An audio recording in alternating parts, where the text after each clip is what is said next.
The Coin of Dionysius. It was 8 o'clock at night, and raining, scarcely a time when a business so limited in its clientèle as that of a coin dealer could hope to attract any customer, but a light was still showing in the small shop that bore over its window the name of Baxter, and in the even smaller office at the back the proprietor himself sat reading the latest Pall Mall. His enterprise seemed to be justified, for presently the door bell gave its announcement, and throwing down his paper, Mr. Baxter went forward. As a matter of fact, the dealer had been expecting someone, and his manner as he passed into the shop was unmistakably suggestive of a caller of importance. But at the first glance towards his visitor, the excess of deference melted out of his bearing, leaving the urbane, self-possessed shopman in the presence of the casual customer. "Mr. Baxter, I think?" said the latter.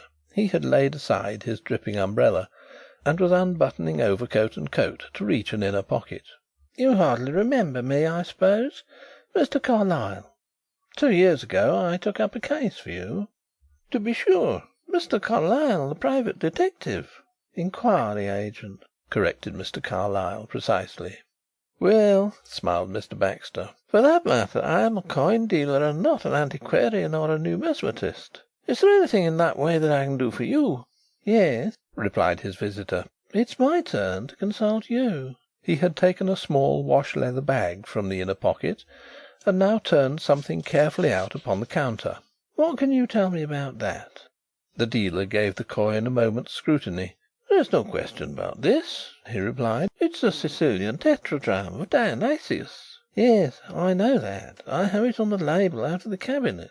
I can tell you further that it's supposed to be the one that Lord Seastoke gave £250 for at the Brice sale in '94. "It seems to me that you can tell me more about it than I can tell you," remarked Mr. Baxter. "What is it that you really want to know?" "I want to know," replied Mr. Carlyle, "whether it's genuine or not." "Has any doubt been cast upon it?" "Certain circumstances raised a suspicion. That's all." The dealer took another look at the tetradrachm through his magnifying glass, holding it by the edge with the careful touch of an expert. Then he shook his head slowly in a confession of ignorance. "Of course I could make a guess." "No, don't," interrupted Mr. Carlyle hastily. "An arrest hangs on it, and nothing short of certainty is any good to me." "Is that so, Mr. Carlyle?" said Mr. Baxter, with increased interest. "Well, to be quite candid, the thing is out of my line. Now, if it was a rare Saxon penny or a doubtful noble, I'd stake my reputation on my opinion. But I do very little in the classical series." Mr. Carlyle did not attempt to conceal his disappointment as he returned the coin to the bag and replaced the bag in the inner pocket. "I had been relying on you," he grumbled reproachfully. "Where on earth am I to go now?" "There is always the British Museum." "Ah, to be sure, thanks. But will anyone who can tell me be there now?" "Now? No fear," replied Mr. Baxter. "Go round in the morning." "But I must know to night," explained the visitor, reduced to despair again. "To morrow will be too late for the purpose." Mr. Baxter did not hold out much encouragement in the circumstances. "You can scarcely expect to find anyone at business now," he remarked. "I should have been gone these 2 hours myself, only I happened to have an appointment with an American millionaire who fixed his own time." Something indistinguishable from a wink slid off Mr. Baxter's right eye. "Offmunson he's called, and a bright young pedigree hunter has traced his descent from Offa, King of Mercia. So he quite naturally wants a set of offers as a sort of collateral proof." "Very interesting," murmured Mr. Carlyle, fidgeting with his watch. "I should love an hour's chat with you about your millionaire customers some other time. Just now look here, Baxter, can't you give me a line of introduction to some dealer in this sort of thing who happens to live in town? You must know dozens of experts." "Why, bless my soul, Mr. Carlyle, I don't know a man of them away from his business," said Mr. Baxter, staring. "They may live in Park Lane or they may live in Petticoat Lane for all I know. Besides, there aren't so many experts as you seem to imagine, and the two best would very likely quarrel over it. You've had to do with expert witnesses, I suppose?" "I don't want a witness. There'll be no need to give evidence. All I want is an absolutely authoritative pronouncement that I can act on. Is there no one who can really say whether the thing is genuine or not?" Mr. Baxter's meaning silence became cynical in its implication, as he continued to look at his visitor across the counter. Then he relaxed. "Stay a bit. There is a man, an amateur, I remember hearing wonderful things about some time ago. They say he really does know." "There you are," explained Mr. Carlyle, much relieved. "There always is someone. Who is he?" "Funny name," replied Baxter. "Something Wynn, or Wynn something." He craned his neck to catch sight of an important motor car that was drawing to the kerb before his window. "Wynn Carrados. You'll excuse me now, Mr. Carlyle, won't you? This looks like Mr. Offmunson." Mr. Carlyle hastily scribbled the name down on his cuff. "Wynn Carrados. Right. Where does he live?" "Haven't the remotest idea," replied Baxter, referring the arrangement of his tie to the judgment of the wall mirror. "I've never seen the man myself. Now, Mr. Carlyle, I'm sorry I can't do any more for you. You won't mind, will you?" Mr. Carlyle could not pretend to misunderstand. He enjoyed the distinction of holding open the door for the transatlantic representative of the line of offer as he went out, and then made his way through the muddy streets back to his office. There was only one way of tracing a private individual at such short notice, through the pages of the directories, and the gentleman did not flatter himself by a very high estimate of his chances. Fortune favoured him, however. He very soon discovered a Wynn Carrados living at Richmond, and, better still, further search failed to unearth another. There was, apparently, only one householder, at all events, of that name in the neighbourhood of London. He jotted down the address and set out for Richmond. The house was some distance from the station, Mr. Carlyle learned. He took a taxicab and drove, dismissing the vehicle at the gate. He prided himself on his power of observation and the accuracy of his deductions which resulted from it, a detail of his business. "It's nothing more than using one's eyes and putting two and two together," he would modestly declare, when he wished to be deprecatory rather than impressive. By the time he had reached the front door of The Turrets, he had formed some opinion of the position and tastes of the people who lived there. A manservant admitted Mr. Carlyle and took his card, his private card, with the bare request for an interview that would not detain Mr. Carrados for 10 minutes. Luck still favoured him. Mr. Carrados was at home and would see him at once. The servant, the hall through which they passed, and the room into which he was shown, all contributed something to the deductions which the quietly observant gentleman was half unconsciously recording. "Mr. Carlyle," announced the servant. The room was a library or study. The only occupant, a man of about Carlyle's own age, had been using a typewriter up to the moment of his visitor's entrance. He now turned and stood up with an expression of formal courtesy. "It's very good of you to see me at this hour," apologized Mr. Carlyle. The conventional expression of Mr. Carrados's face changed a little. "Surely my man has got your name wrong," he explained. "Isn't it Louis Calling?" Mr. Carlyle stopped short, and his agreeable smile gave place to a sudden flash of anger or annoyance. "No, sir," he replied stiffly. "My name is on the card which you have before you." "I beg your pardon," said Mr. Carrados, with perfect good humour. "I hadn't seen it. But I used to know a Calling some years ago, at St. Michael's." "St. Michael's?" Mr. Carlyle's features underwent another change, no less instant and sweeping than before. "St. Michael's? Wynn Carrados? Good heavens, it isn't Max Wynn? Old Winning Wynn?" "A little older and a little fatter, yes," replied Carrados. "I have changed my name, you see." "Extraordinary thing, meeting like this," said his visitor, dropping into a chair and staring hard at Mr. Carrados. "I have changed more than my name. How did you recognise me?" "The voice," replied Carrados. "It took me back to that little smoke-dried attic den of yours where we—" "My God!"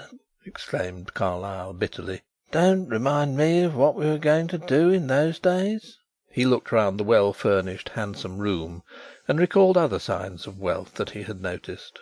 At all events, you seem fairly comfortable, Wynn."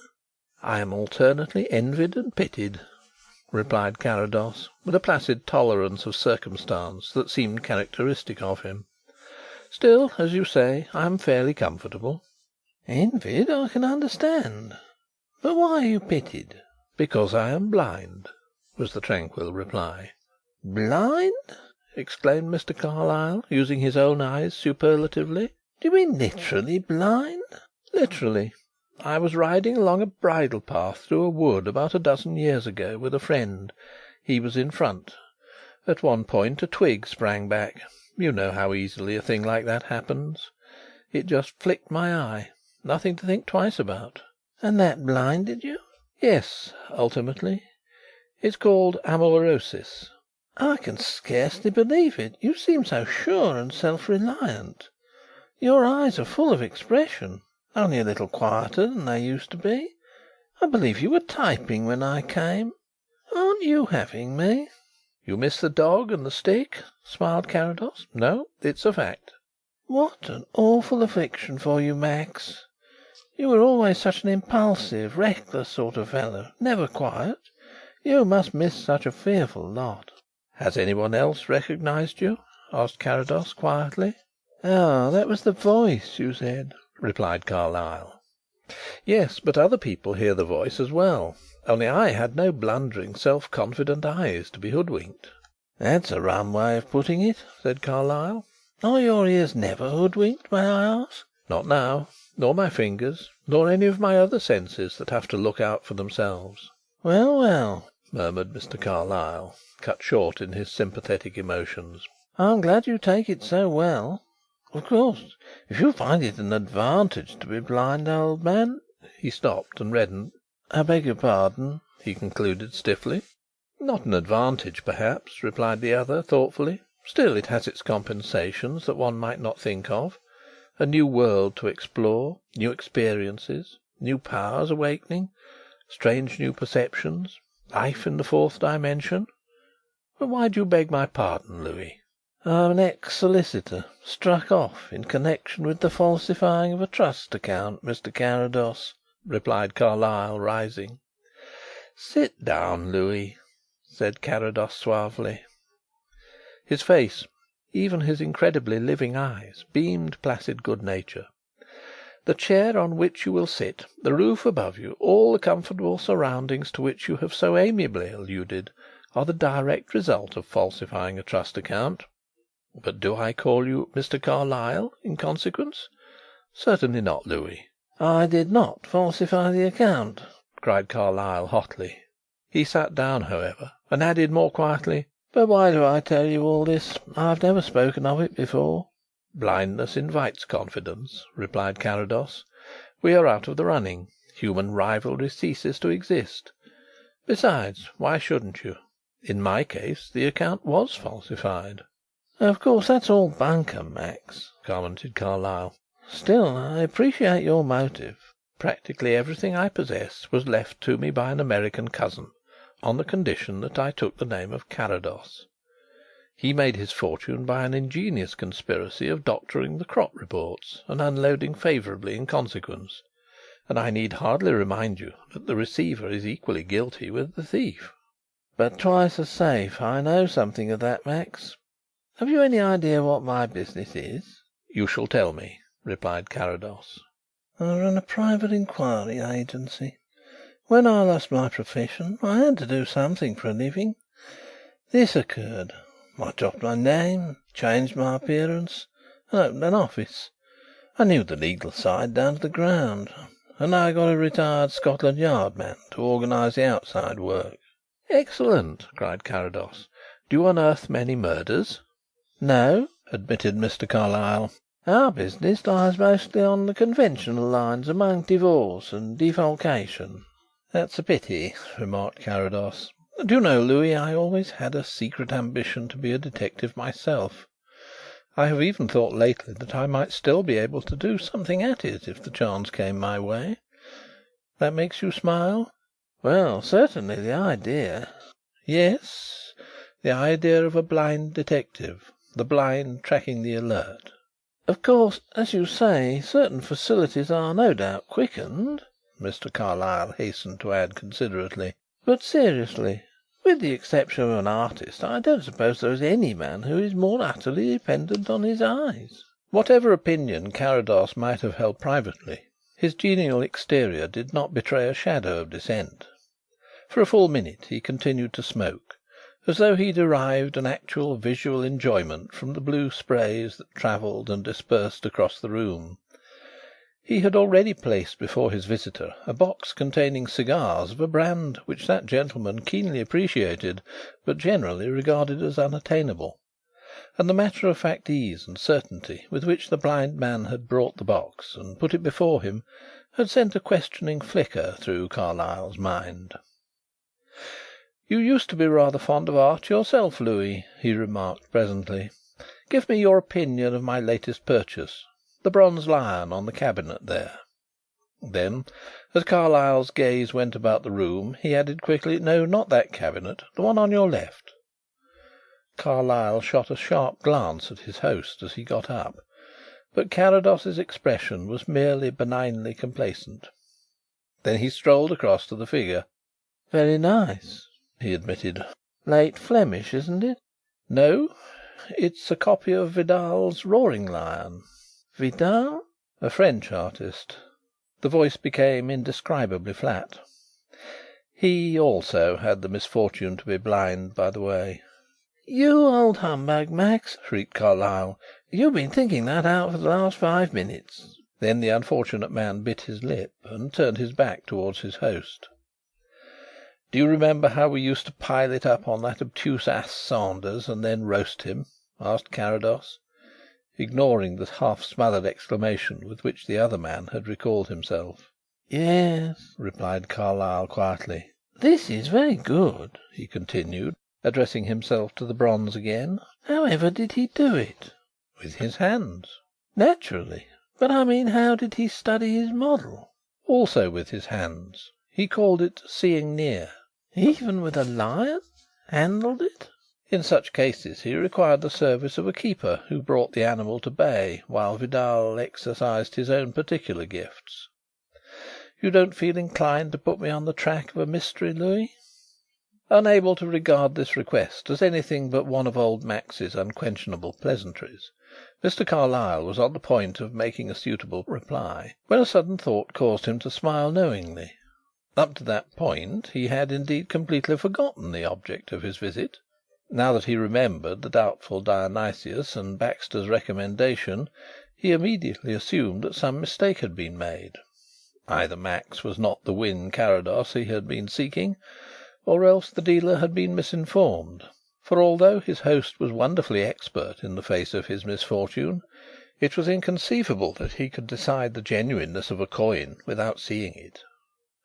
The opportunity seemed a good one of getting even with Carrados by taking him at his word. "Yes," he accordingly replied, with crisp deliberation, as he recrossed the room. "Yes, I will, Max. Here is the clue to what seems to be a rather remarkable fraud." He put the tetradrachm into his host's hand. "What do you make of it?"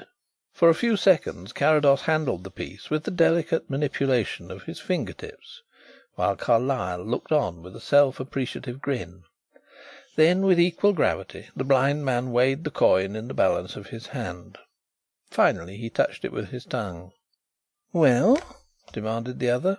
"Of course I have not much to go on, and if I was more fully in your confidence I might come to another conclusion." "Yes, yes," interposed Carlyle, with amused encouragement. "Then I should advise you to arrest the parlour maid, Nina Brun, communicate with the police authorities of Padua for particulars of the career of Helene Brunesi, and suggest to Lord Seastoke that he should return to London to see what further depredations have been made in his cabinet." Mr. Carlyle's groping hand sought and found a chair, on to which he dropped blankly. His eyes were unable to detach themselves for a single moment from the very ordinary spectacle of Mr. Carrados's mildly benevolent face, while the sterilised ghost of his now forgotten amusement still lingered about his features. "Good heavens!" he managed to articulate. "How do you know?" "Isn't that what you wanted of me?" asked Carrados suavely. "Don't humbug, Max," said Carlyle severely. "This is no joke." An undefined mistrust of his own powers suddenly possessed him in the presence of this mystery. "How do you come to know of Nina Bramah and Lord Seastoke?" "You're a detective, Louis," replied Carrados. "How does one know these things? By using one's eyes and putting two and two together." Carlyle groaned and flung out an arm petulantly. "Is it all bunkum, Max? Do you really see all the time? Though that doesn't go very far towards explaining it."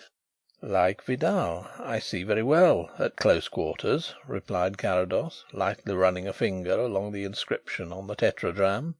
"For longer range I keep another pair of eyes. Would you like to test them?" Mr. Carlyle's assent was not very gracious. It was, in fact, faintly sulky. He was suffering the annoyance of feeling distinctly unimpressive in his own department. But he was also curious. "The bell is just behind you, if you don't mind," said his host. "Parkinson will appear. You might take a note of him while he's in." The man who had admitted Mr. Carlyle proved to be Parkinson. "This gentleman is Mr. Carlyle, Parkinson," explained Carrados the moment the man entered. "You will remember him for the future?" Parkinson's apologetic eye swept the visitor from head to foot, but so lightly and swiftly that it conveyed to that gentleman the comparison of being very deftly dusted. "I will endeavour to do so, sir," replied Parkinson, turning again to his master. "I shall be at home to Mr. Carlyle whenever he calls. That's all." "Very well, sir." "Now, Louis," remarked Mr. Carrados briskly when the door had closed again, "you have had a good opportunity of studying Parkinson. What's he like?" "In what way?" "I mean as a matter of description. I'm a blind man. I haven't seen my servant for 12 years. What idea can you give me of him? I asked you to notice." "I know you did, but your Parkinson is the sort of man who has very little about him to describe. He's the embodiment of the ordinary. His height is about average." 5 feet 9, murmured Carrados. "Slightly above the mean." "Scarcely noticeably so. Clean shaven, medium brown hair, no particularly marked features, dark eyes, good teeth." "False," interposed Carrados. "The teeth, not the statement." "Possibly," admitted Mr. Carlyle. "I am not a dental expert, and I had no opportunity of examining Mr. Parkinson's mouth in detail. But what is the drift of all this?" "His clothes?" "Oh, just the ordinary evening dress of a valet. There's not much room for variety in that." "You noticed, in fact, nothing special by which Parkinson could be identified?" "Well, he wore an unusually broad gold ring on the little finger of the left hand." "But that is removable. And yet Parkinson has an ineradicable mole. The small one, I admit, on his chin. And you a human sleuth hound. Oh, Louis!" "At all events," retorted Carlyle, writhing a little under this good humoured satire, although it was easy enough to see in it Carrados's affectionate intention. "At all events, I dare say I can give as good a description of Parkinson as he can of me." "That is what we are going to test. Ring the bell again." "Seriously?" "Quite. I am trying my eyes against yours. If I can't give you 50 out of 100, I'll renounce my private detectorial ambition for ever." "It isn't quite the same," objected Carlyle, but he rang the bell. "Come in and close the door, Parkinson," said Carrados when the man appeared. "Don't look at Mr. Carlyle again. In fact, you had better stand with your back towards him. He won't mind. Now, describe to me his appearance as you observed it." Parkinson tendered his respectful apologies to Mr. Carlyle for the liberty he was compelled to take, by the deferential quality of his voice. "Mr. Carlyle, sir, wears patent leather boots of about size 7 and very little used. There are 5 buttons, but on the left boot one button, the third up, is missing, leaving loose threads and not the more usual metal fastener. Mr. Carlyle's trousers, sir, are of a dark material, a dark grey line of about 1/4 of an inch width on a darker ground. The bottoms are turned permanently up, and are just now a little muddy, if I may say so." "Very muddy," interposed Mr. Carlyle generously. "It is a wet night, Parkinson."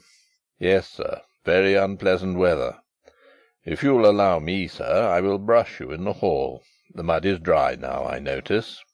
Then, sir," continued Parkinson, reverting to the business in hand, "there are the dark green cashmere hose. A curb pattern key chain passes into the left-hand trouser pocket."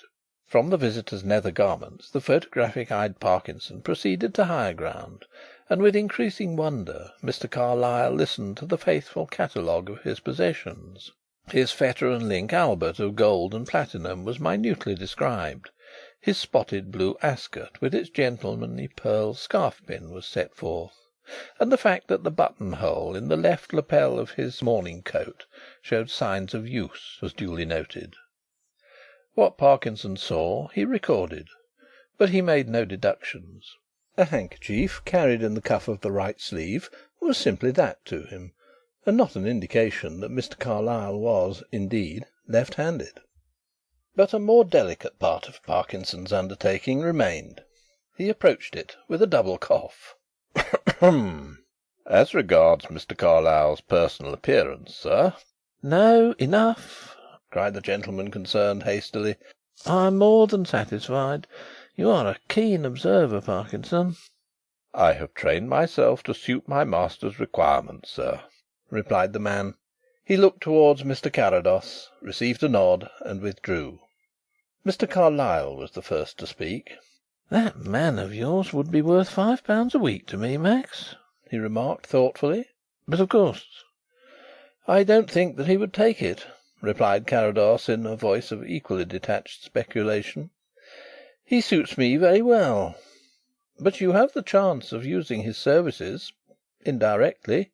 "You still mean that? Seriously?" "I notice in you a chronic disinclination to take me seriously, Louis. It really is, to an Englishman, almost painful. Is there something inherently comic about me, or the atmosphere of The Turrets?" "No, my friend," replied Mr. Carlyle, "but there is something essentially prosperous. That's what points to the improbable. Now, what is it?" "It might be merely a whim, but it's more than that," replied Carrados. "It's, well, partly vanity, partly ennui, partly—" Certainly there was something more nearly tragic in his voice than comic now. "Partly hope." Mr. Carlyle was too tactful to pursue the subject. "Those are three tolerable motives," he acquiesced. "I'll do anything you want, Max, on one condition." "Agreed. And it is?" "That you tell me how you knew so much of this affair." He tapped the silver coin which lay on the table near them. "I'm not easily flabbergasted," he added. "You won't believe that there's nothing to explain, that it was purely second sight?" "No," replied Carlyle tersely. "I won't." "You're quite right. And yet the thing is very simple." "They always are, when you know," soliloquised the other. "That's what makes them so confoundedly difficult when you don't." "Here is this one, then. In Padua, which seems to be regaining its old reputation as the birthplace of spurious antiques, by the way, there lives an ingenious craftsman named Pietro Stelli.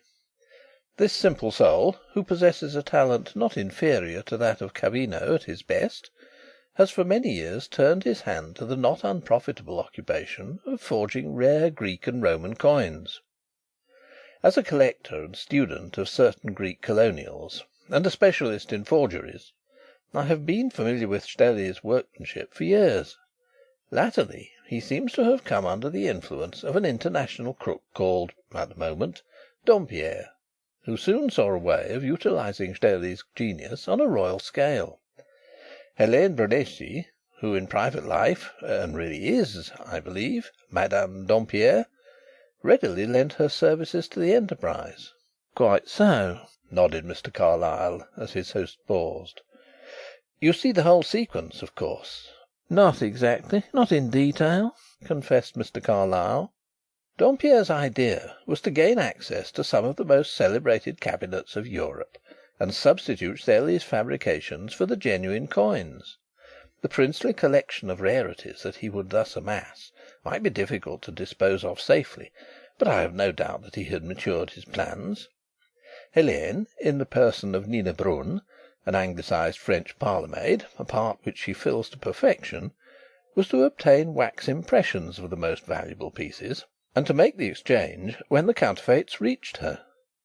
In this way it was obviously hoped that the fraud would not come to light until long after the real coins had been sold, and I gather that she has already done her work successfully in general houses. Then, impressed by her excellent references and capable manner, my housekeeper engaged her, and for a few weeks she went about her duties here. It was fatal to this detail of the scheme, however, that I have the misfortune to be blind. I am told that Helene has so innocently angelic a face as to disarm suspicion, but I was incapable of being impressed, and that good material was thrown away. But one morning my material fingers, which of course knew nothing of Helene's angelic face, discovered an unfamiliar touch about the surface of my favourite Euclides, and although there was doubtless nothing to be seen, my critical sense of smell reported that wax had recently been pressed against it. I began to make discreet inquiries, and in the meantime my cabinets went to the local bank for safety. Helene countered by receiving a telegram from Angers, calling her to the deathbed of her aged mother. The aged mother succumbed, duly compelled Helene to remain at the side of her stricken patriarchal father, and doubtless The Turrets was written off the syndicate's operations as a bad debt." "Very interesting," admitted Mr. Carlyle. "But at the risk of seeming obtuse," his manner had become delicately chastened, "I must say that I fail to trace the inevitable connection between Nina Brun and this particular forgery, assuming that it is a forgery." "Set your mind at rest about that, Louis," replied Carrados. "It is a forgery, and it is a forgery that none but Pietro Stelli could have achieved. That is the essential connection. Of course there are accessories. A private detective coming urgently to see me with a notable tetradrachm in his pocket, which he announces to be the clue to a remarkable fraud well, really, Louis, one scarcely needs to be blind to see through that." "And Lord Seastoke? I suppose you happened to discover that Nina Brun had gone there?" "No, I cannot claim to have discovered that, or I should certainly have warned him at once when I found out only recently about the gang. As a matter of fact, the last information I had of Lord Seastoke was a line in yesterday's Morning Post to the effect that he was still at Cairo.